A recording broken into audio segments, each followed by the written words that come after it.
It's Laura Eubanks of Design for Serenity with your succulent tip of the day and day 3 in Fountain Valley up in Orange County, California. And this is the second time that I have done this, in that the camera just went blank and black at the very end, at the end of our video. So forgive me if I sound a little tired.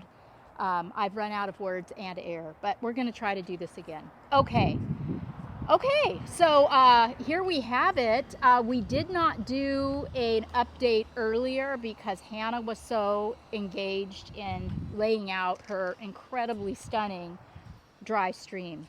The girl is a chip off the old block. Greg does absolutely gorgeous rock work, and she has definitely taken her cue from him. This dry stream starts on a hill, works its way down, and then she just created this masterful flow with these river rock that the client already had, so we were able to repurpose. Then she brought in rubble and, you know, rickrack,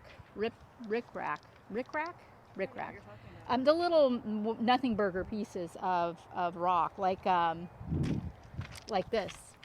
Yeah. You know, just tiny little pieces. And spent literally the whole day just working out her stream bed, and I'm so proud of her. It's just so spectacular. We're also very, very thrilled to announce that the rock is gone for the most part. There's a few little pieces down there in the basket, but we really did for the most part use it all because the neighbors across the street said that we could use the rocks over there, and we did. We used quite a few of them. So oh, while we're here, you want to talk about that? Okay, so over here, yesterday, this was just kind of a catch-all for our tools and some canned plants that we were trying to keep out of the way. And Phil and Gordon did a beautiful job of planting this corner with aloe vera, Crassula argentea, Hobbit variegata. This is a cutting of Cameronii, Portulacaria, some apple snap, and Aeonium. This is going to be a hand-watered garden, and so I didn't want to do anything too fussy back here either. I wanted something that was pretty much going to be fine. Sorry, I almost fell. Hannah almost fell.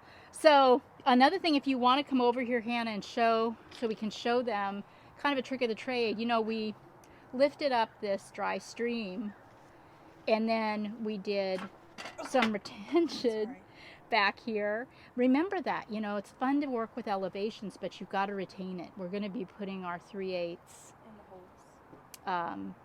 Cali gold in here, and we don't want it all falling. So this natural retention is what's going to hold it all up.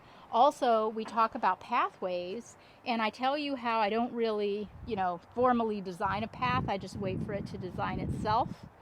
And that's exactly what's happened here.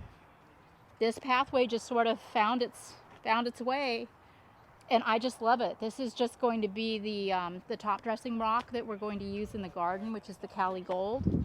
That over there represents 2.5 yards, and we'll probably end up using about 5. I'm also going to bring some 3/4 inch burgundy in for accenting around the stream. It's going to be so stunning.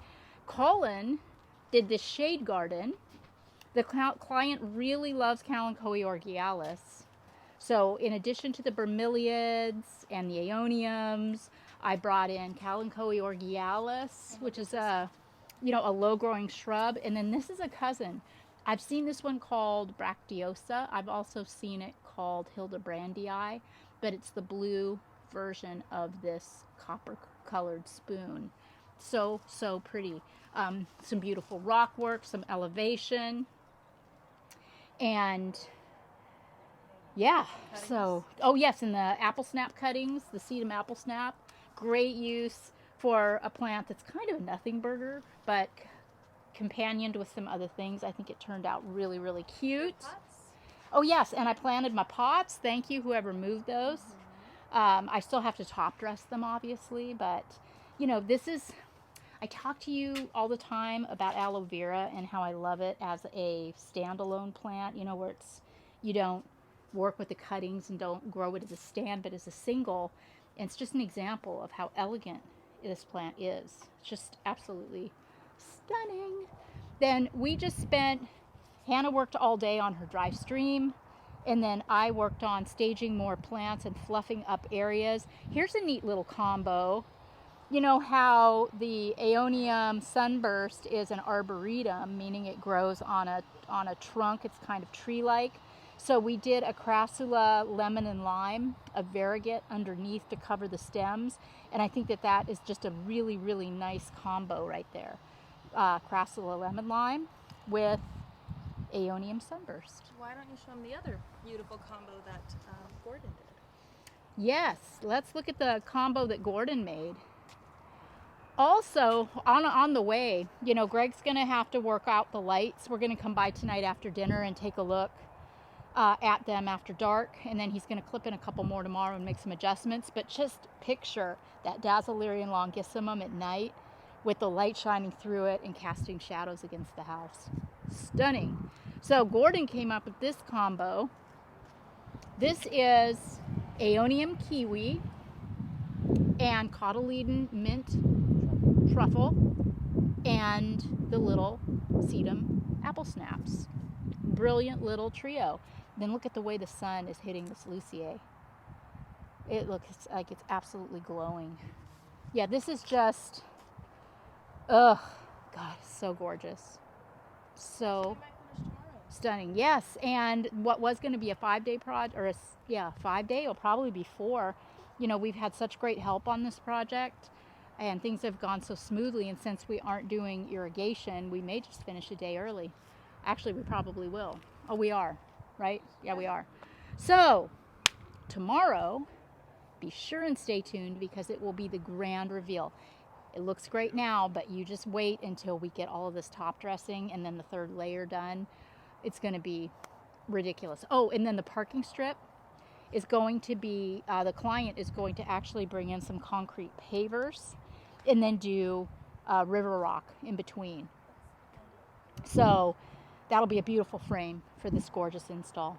All right, so this has been Laura of Design for Serenity reporting from Fountain Valley with Team DFS and day 3 and your succulent tip of the day. Have a great day. We'll see you tomorrow, guys. Bye.